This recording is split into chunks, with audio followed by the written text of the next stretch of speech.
when you talk about reality, how is it that you think about it? How do you frame that for people to think about it?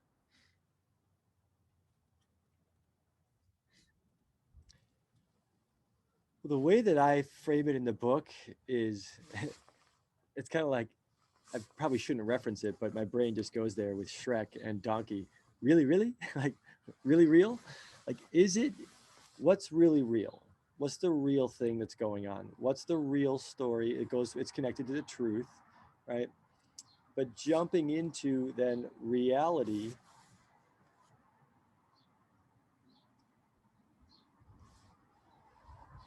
I call it prime reality.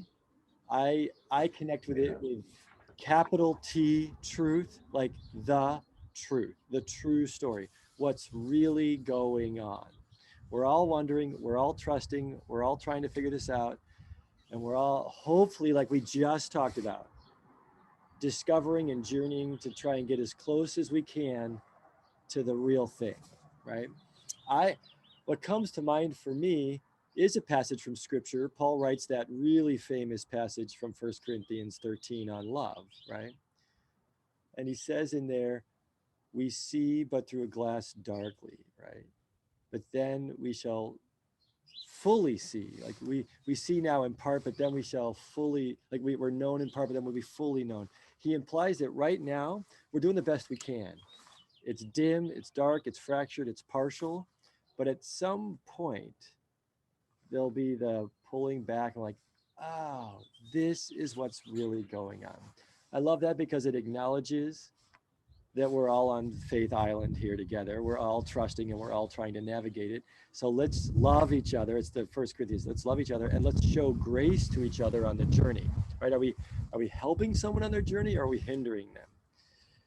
But the key there is, as I trust Scripture and as I trust Paul, there is a prime reality. There is a really real. There is a fully known and a way to fully see. It's Plato, allegory of the cave. We're in the shadows and it's dark. Oh, we're out. I'm out of that misunderstanding or the partialness of my experience here. I can't fully grasp it, right? And so for me, then, when it comes to what's really real, that's my standard. And if I'm calling Jesus the truth, well, then a Christ centered biblical worldview sets up the biblical narrative as the story. We call it, right? I call it the true myth, the true story. C.S. Lewis calls it that, but I pull that into this text and the way that I teach. So it's the true story, and Christ is the fullness of reality. So we have Father, Son, Holy Spirit, the Trinity, God. That's what's really going on. Triune God, and then we have a story has been created, and we are in that story, and it's unfolding. That's prime reality. That's my perception of it. That's what I'm trusting. That's what I'm going for. There's a lot of people who don't accept that as prime reality. Well, if I'm wrong, then whatever is going on is the prime reality. Like that's something. So if I'm off, if this whole Bible thing is off, then well, something is on, right? Yeah. And so what I want to do, what philosophy helps us do, is practically speaking, it's philosophy, right? The love of wisdom. How do we navigate, like you said, move forward each day?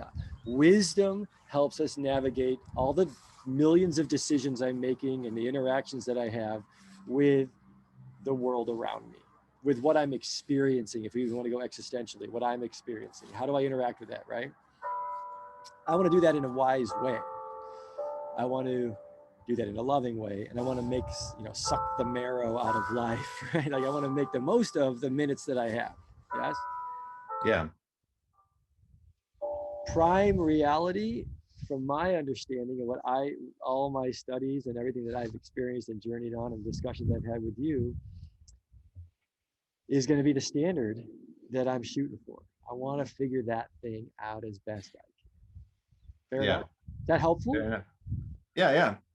Yeah. That was the question I was going to ask you, because you used that term prime reality last time, and I was like, huh, all right, we probably should talk about that a little bit. So That's the real that's one. good. Yeah, yeah. I mean, we just did a little bit, so that's awesome. Um, and then when you talk about in the book, you talk about you, your four categories. You keep changing them, Matt. I remember when we were talking, this is not what they were called, They man. were way back. You're right. They kind of tweaked and fine-tuned the language. It's gotten better. It's I, good. I think it's clearer. I hope it's clearer. That was the point on changing it. And part of it was also getting feedback for conversations on getting outside of my classroom. Like, oh, wait, I always hoped it would be a bigger global conversation, right? Well, Yeah, that's the case, and I've got to start using global vocabulary that's going to yeah. make sense to people all over the planet, not just my little room. So so let's talk about these, and then I think there's a really practical sort of question I want to ask you. But uh so I don't know why I feel like I need to quiz you. I'm I'm assuming you know, but what are the four categories you have here, and then how do you distinguish them? That's I great. mean, I can read them. I don't want to put you on the Yeah, spot, Matt. If you I love can't the pop remember,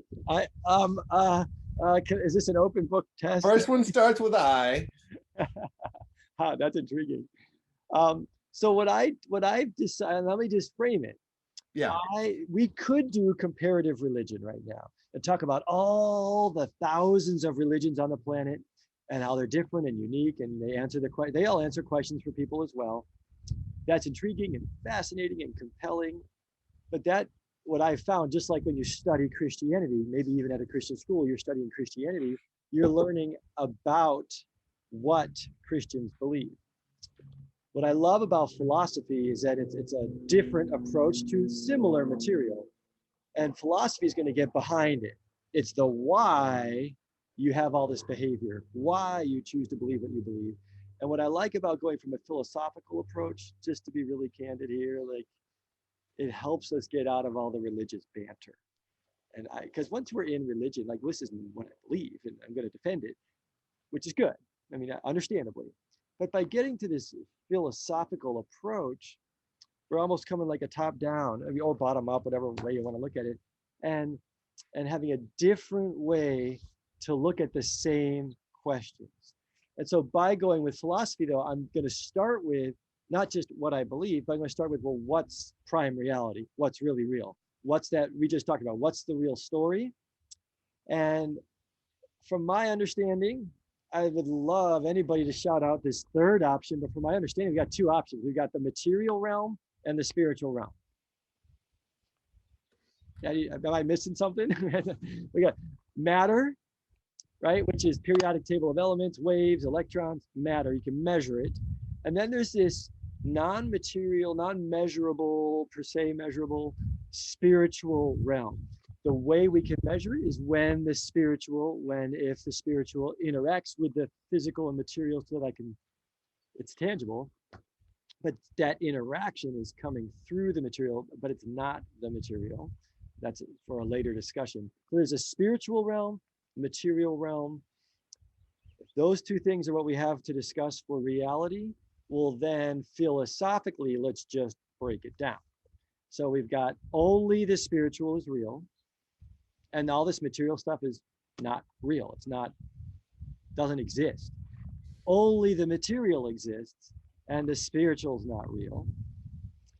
They both exist, but they're actually kind of this one thing that is this one big united thing, and it's all connected without actual distinction. And that would make sense. Like they're different things they're different parts of the same thing, right? Or spiritual, material, they're both real, they interact, but they're not the same thing, but there is a distinction between the two. I can't think of another like just categorical option. There's a blending and there's some ways to mix those things in, but you've got the two things, then you've got spiritual, material. They're actually not two, but they look like they're two, but they're not, or they are two and they're both real and they interact. Sound good? So yeah. From there, what I like about that is, okay, now all the religions, all the people on the planet, everybody everywhere is pulling from one or all or some of those as options to navigate life. And what I like about that is once you say only spiritual is real, well, the consequences of believing that and how you answer life's questions, that's your trust list. Yeah. And then you realize, oh, well, that's what a Buddhist does. Uh, and now the religion fits philosophically under that. And now you know why a Buddhist is doing what they're doing. So the four categories: idealism, only spiritual is real. The material is an illusion. Buddha actually says it, it's an illusion, right? So Yeah. the material realm is an illusion. After all this goes away, you wake up into the real spiritual realm. It's not real. You flip that around and people, which I think is a little more accessible in our culture, that only the material is real and the spiritual is conceptual, it's an imagination, it's not really real. We can imagine it per se, but that's all chemical reaction in our brain, imagining it, very complex system of matter and electricity. So that's materialism. Well, underneath that, right? I don't think these groups of people call it religion. I would, but you've got classic atheism, nihilism, materialistic existentialism, all those types of isms there. And then you have this, what I call monism. And this is what you were referring to. I used to call it dualism because it's like there's two, spiritual, material, but they're really in opposition and they're really the same thing, but it looks like there's two. So there's a polarity there, like a battery with a positive and negative. So there's two, but it's really one battery, right? I ended up calling it monism, and I like both.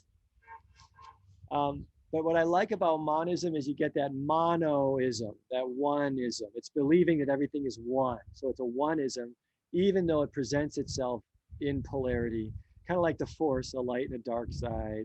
There's the positive and the negative. There's winter and summer. We just ad infinitum, right? Like we just keep going on those polarities. But really, when we dig in, it's all connected. It's all one and the same. Fair enough. Fair enough. And then that fourth category is what I call religious theism. And in monism, there's not a creator God who's spiritual, who makes the physical world and is, maybe working through it, like and connected to it, but not it. In monism, we call it pantheism. New Age would lean towards this, where God is everything. So we're part of it all. It's one big thing, and it is God. Religious theism says, no, there's a God, and he made everything. She or God made everything, right? And so whatever religion you're going to pull from on what that God is, it's a creator God who makes things that are distinct from God, but in relation to God. So classic scenario, just to create distinction there. In monism, you and I are connected right now, even though you're where in California, I'm in Illinois, we're still connected through all this electron stuff. And even like I'm sitting on a chair, it's sitting on the earth, and you're sitting on a chair, it's sitting on your floor, it's sitting on the earth. We're connected, right? Yeah. And monism would say, well, spirituality and energy and force is flowing through everything. So it's in you and it's in me and it's animating all of us, right? Religious theism is going to say, yeah, we're connected. And even Christianity will go so far as to say that I can, God puts on flesh and Jesus is God in the flesh, but I'm not Jesus, you're not Jesus, I'm not you. There's distinction, enough distinction where you're you and I'm me, even though we're connected, like we can fist bump, so we're connected, but there's still enough boundary. Part of what helps religious theism with that boundary is in the spiritual realm. So that I have a Matt spirit, you have a Jack spirit, and then there's God's Holy Spirit. Well, God's Holy Spirit is not me.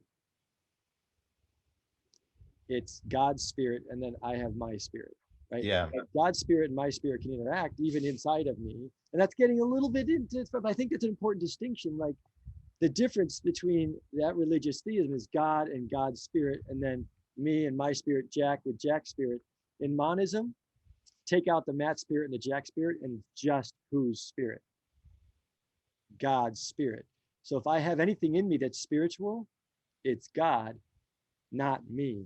And so, but God in my body makes me. not me and God in my body, or me and my body and God's over there and whatever. Maybe a little TMI there, but I think that for the four categories, I think that's helpful to at least spend a minute or two distinguishing the difference between those last ones as well. So those are the four. How did I do on my quiz? That was pretty good. All right. That was pretty good. And what's the philosophical term for what we mean when we discuss reality? What's the philosophy terminology? Is it ontology? Yeah. Ontological, right? So the ontology is the study of what is true, the study of reality, right? What's really real? Really, really, really, really real. Really? What's really going on? I mean, think of all the movies and all the stories and all the myths that talk about waking up blind and I can see, pulling back the curtain. I mean, even Wizard of Oz, like what's really going on, right? Yeah. The Bible has Jacob got his head on a rock, napping or sleeping, and angels coming up and down from heaven. Like, oh wait, there's a portal. There's something really going on. There's something more. We talked about that with Elisha and the perception. What's really going on? What's really happening here? Yeah, that's interesting. I mean, I think that's yeah, throughout all of history, that story of like what's the thing behind the thing, Yeah, has been there. I think it's I think for me, at least in my observation, it's the study, it's it's the newfound ability to study the brain that's making people lean more towards, hey, that spiritual stuff is great, but it's really just the space that we haven't figured out yet, which is maybe true. Yeah, well, I was just saying, I think that feels new because we have all this scientific equipment to measure. Oh yeah, totally. It's point taken. That's the beauty of studying philosophy. It feels new and we're leaning into it more. It's not a new question. That, to me, that's one of the beauties of thinking about this from a philosophical lens, is it's not a new question. Yeah, it's got a new tool. Yeah, a new tool. Um, and yeah, and if we land on the fact if we end up trusting that all we are electrons bouncing off of each other, reacting, cause and effect to the environment, and there is no autonomy, there is no soul, there is no free will, like I said, that's not new. But if people are going to use this new tool and trust this new tool to end up making that their worldview, then that's what this book is trying to help us navigate. What then are the consequences if we go with pure materialism, authentic materialism, right? Because that's what it would say. Authentic materialism is that all we are is matter and electricity. When we study the brains, it's electrons moving back and forth. There really is no spiritual. And this book, like the way that I'm approaching this, is, well, then let's talk about that. If like you were just saying, maybe it is. If that is what's really going on, A, I want to know. And B, well, what are the consequences morally and socially and everything for that being prime reality? And I would also just say, it's back to, I think maybe just to lean a little bit to what I mean when I say we have to make decisions and move through the world. You cannot know. You can't know. So, and maybe the day in the future, maybe there is a future day when we will know beyond question, but I have to eat lunch here in a minute. Like, I have to be a dad. I have to operate in the society in which I was born and how I have to live. I have to move forward. So it may be that there's a day when someone goes, oh, it's just this really simple thing over here that we didn't know existed.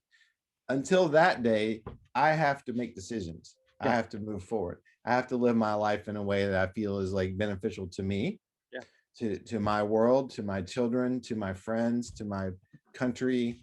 And then ultimately, like, that is just not always that simple. So even that construct requires me to think, well, how do I do that? So I think there's in the meantime, I have to make choices. And I want, as you said earlier, I want to make choices that are closer to the truth. Yeah. And because I believe that will be, again, it's back to like, I think that's beneficial to me. I think that's beneficial for the world. That's beneficial for the people who are running around in my influence. I had a weird situation recently where I felt like I made a decision to share something with someone else that technically falls under the word, like the realm of that's in their personal life. It's in their personal life, which should be personal. But what I ultimately came to was like, no, I need to share that because what the person's doing, there's a question about whether what they're doing is moral and immoral. But the actual breach was if they're keeping that secret, then they're not telling the truth. So I had to make a decision based on, in this case, I feel like truth is more important than morality. Because the moral issue is actually up for debate, whether that's good or bad. The fact that it was being kept secret from other people was the real challenge. And it was hard for me to do. But I made the decision that in the end, it's what I would want for myself if I was in that same situation. So there was a little bit of like, this is, if it's good for me, it's probably good for that person. But ultimately, I was willing to say there's going to be some pain here, but all for the sake of truth and honesty, which is really just kind of how we need to operate in this world. Well, and think about that then as we move forward, trying to wisely go do lunch and move on with each day. But I think that's part of what philosophy is trying to get at here, is that if we're not going to be honest, even down to our own selves, what are the consequences of that? Right. So you're talking about consequences of hiding truth in a relationship and in community. Exactly. Yeah. Truth is essential for any friendship, any relationship, any community. We need truth. Right. Think of what's going on in our world as we're all trying to figure out what is true and who's right, like all that. And if there's no standard, I want to know, because then what are we all fighting about? Yeah. If there is a standard, well, then it's important. And that goes macro, and it keeps working it down to this relationship that you're talking about, right? But then I would take it down even further with myself. Am I being, this is one of the most important aspects of navigating a book like this or any conversation about philosophy. Am I going to be honest with myself about this? Will I take this serious enough to be honest with myself? So I'm having a conversation with Jack, and then Jack points out something that's not trustworthy that I'm trusting. Am I willing to admit that and change?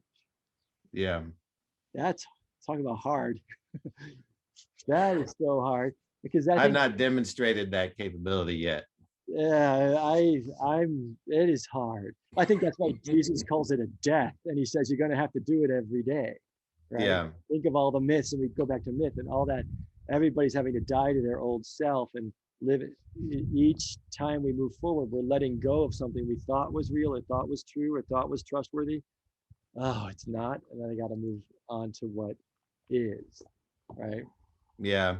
I think that's for me, as I think, and we'll get as I think I've shared, I'm probably a materialist, I think, and that is a big discussion. But what I would say for me, what Jesus represents so clearly is a willingness to die. Yeah. And man, if we could just speed that cycle up, if I could speed that cycle up in myself, all my resistance to death in my life creates so much pain for myself. My resistance to death in my life creates pain for my family. The model of Christ of like I will die, I am willing to sacrifice myself. And on the other side of that willingness to die, there's always a rebirth. Yeah. Summer, summer, fall, winter, spring, summer. Yeah, it's like that cycle of death. To me, that's where Jesus becomes more and more inspirational, because there's the clear one where he did it on the cross, but if you look at his life, there's so many of those sort of Yeah.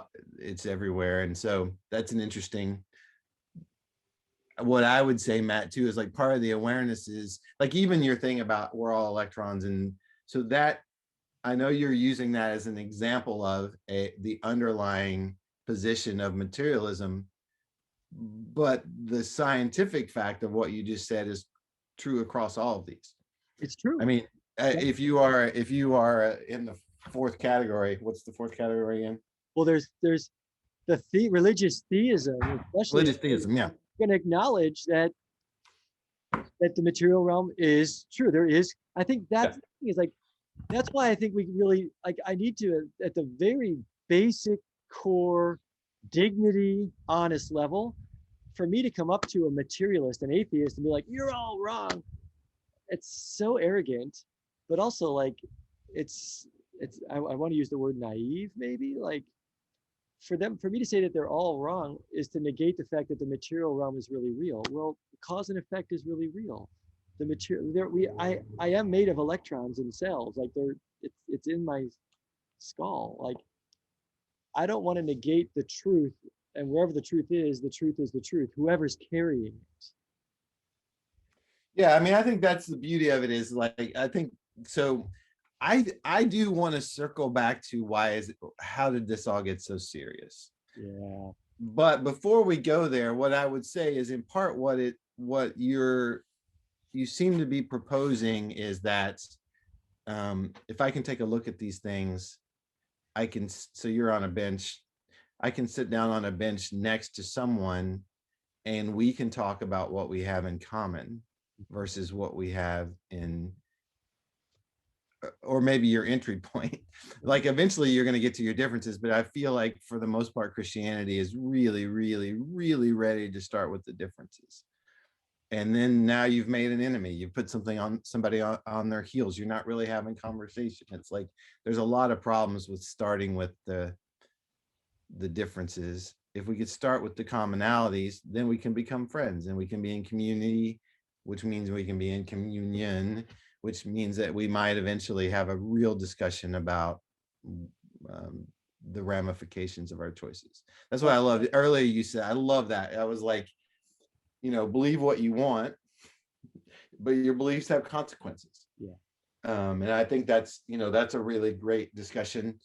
I love that. But like, yeah, someday, maybe it's not next time, but in the not too distant future, I would love to talk about why so serious, and like just to hear you talk a little bit more about Chesterton's ability to take it lightly would be intriguing to me. I'd never heard that.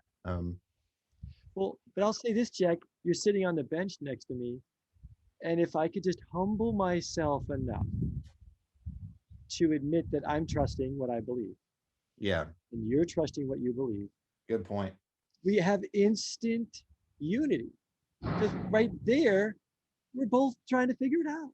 And where can I stand in a higher place of judgment over what you're trusting, right? And I'm saying higher, and condemn you, knowing that what I'm standing on, I'm trusting.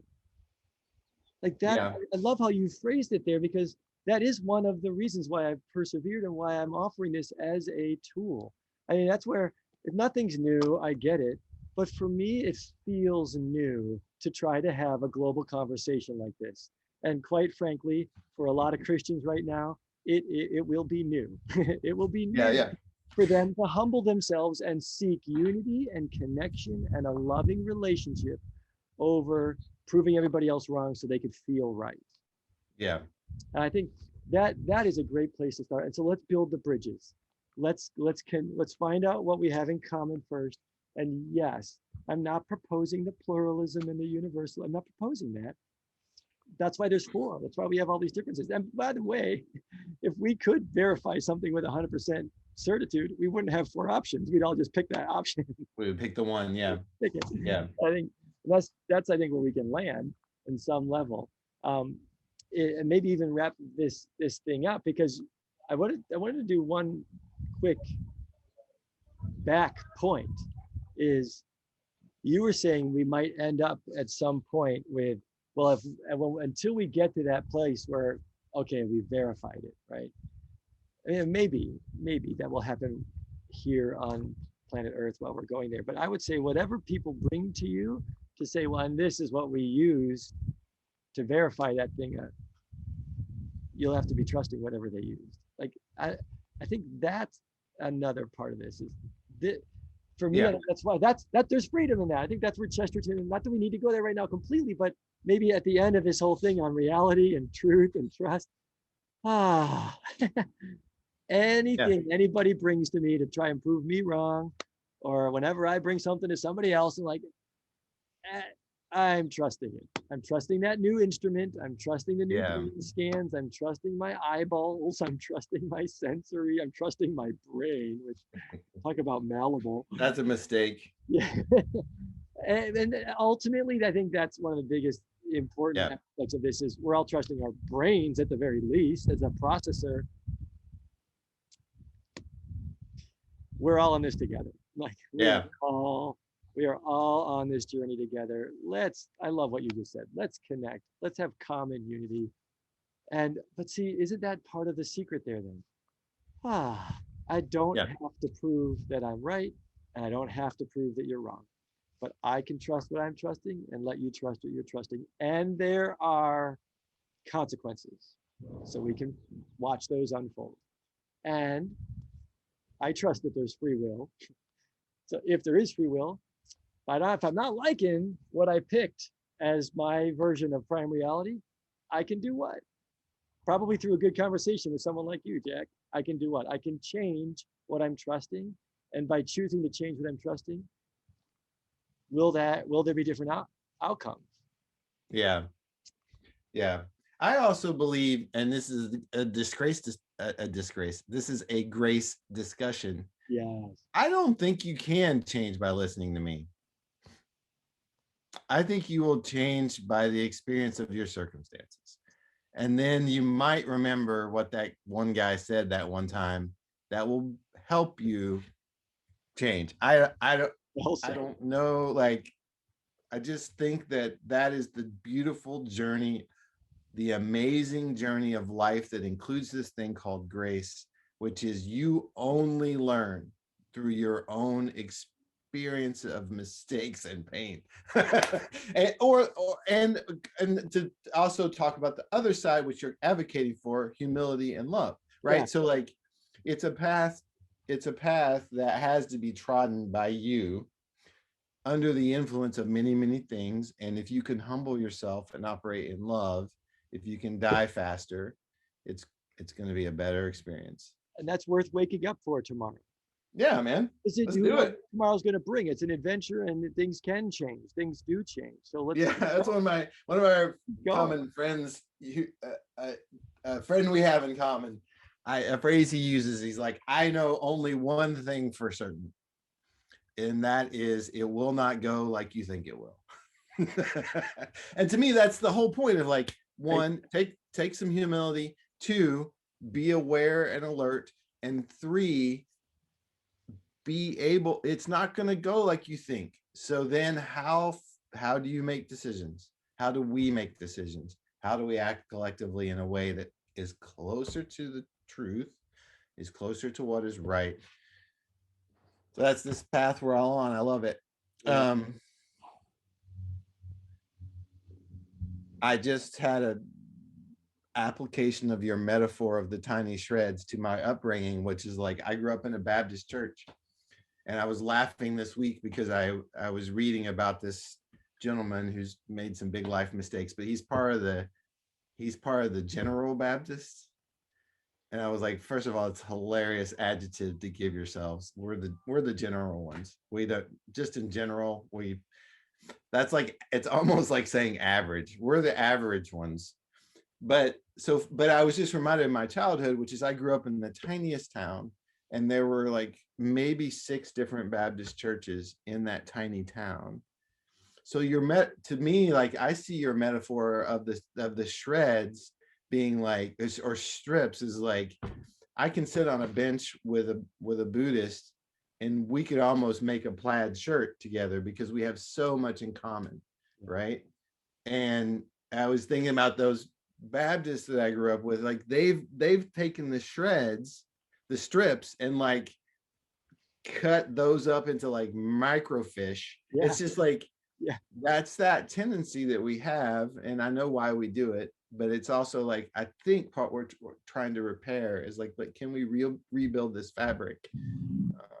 It's interesting. I just, yeah. The thing about this too, what's wrong with the Bible narrative, and Jesus is like, I think it says he's like sweating blood while he's praying right before the death, and he prays for you and I. And his prayer is that we would be united. Mm. The prayer before the cross in the garden, in agony, is for us to have unity, and look at how divided and shredded we are. Mm. And that is one of the reasons why I put this is, hey, wait, here's a way where not just Christians can start building unity, that the brotherhood and sisterhood of humankind, like you just said, what do we have in common? Well, we are all trusting. So now we're all connected there. And Yeah. interestingly, if we sit next to each other and listen, we'll probably realize that we have a lot in common. We're trusting a lot of the same things. That is part of this metaphor, is that wherever you are, something's going to overlap on some level somehow. And so let's go there and then build, right? But I think that unity piece is so essential right now. It almost, what you're saying almost sounds Christian. You're saying humility, love, unity, Kindness. All right, brother Matt, I love you. That's good. Let's end there. That's great. I'm just gonna meditate on those 4 words today. Me too. Awesome. This is Thanks, great. man. Thank you. Yeah, hopefully this is useful. I'm loving it. Yeah, me too. I'm enjoying it. It's good for me. I'm just gonna say this is great for me. It's a win-win. Yeah. Great. Sweet. All right, man. I'll talk to you. Have a great rest of your day. Yep.